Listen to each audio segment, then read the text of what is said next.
Mr. McLaughlin? Thank you, Your Honor. I quite frankly believe that the second sentence recommendation in this case of 3 years to 10 years is a gift, quite frankly, given the conduct in this case.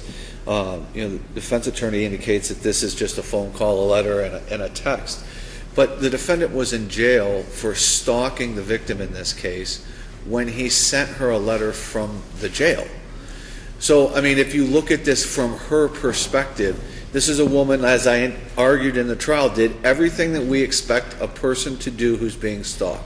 She called the police. She continued to call the police. She's come to court on multiple occasions and testified.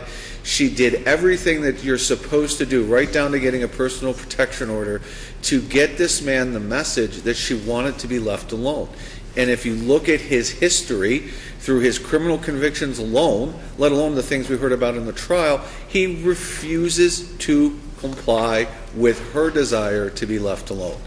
And how powerful a message is it when you're sitting in jail for stalking someone to send them a letter and send them the message that no matter what you do, I'm going to keep communicating with you and you're not going to stop me? Because that's what the message was with that letter. And if we look at the defendant's history in this case as it relates to his contact or conduct as it relates to victim, I mean, we have stalking, we have domestic violence, we have illegal entry, we have witness intimidation. He refuses to get the message. And he's been sentenced to jail already. In those offenses, in those felony offenses, he was sentenced to jail, a lot of jail. And it didn't get the message across to him.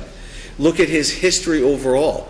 It's riddled with drunk driving, drug cases. He does what he wants, when he wants, to whom he wants, without regard for the law.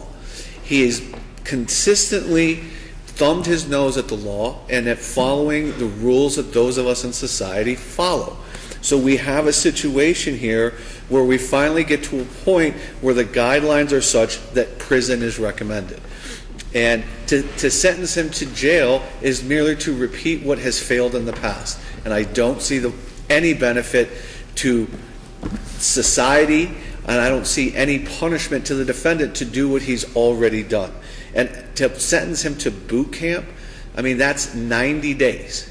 That's 90 days in a program, and then he's released. That's a less severe crime than sentencing him to 12 months in jail. So I don't believe that's appropriate in this case either. Quite frankly, his sentencing guidelines are 14 months to 58 months at the low end. Why does he deserve the middle of the guideline range at 36? I think he deserves the high end of the guideline range based on his conduct and the decisions he's made in his life, in particular those that are related to Miss Ash. He got out of jail for stalking, and he contacted her that day. That day. I'd ask the court to sentence him 4 years to 10 years. Thank you.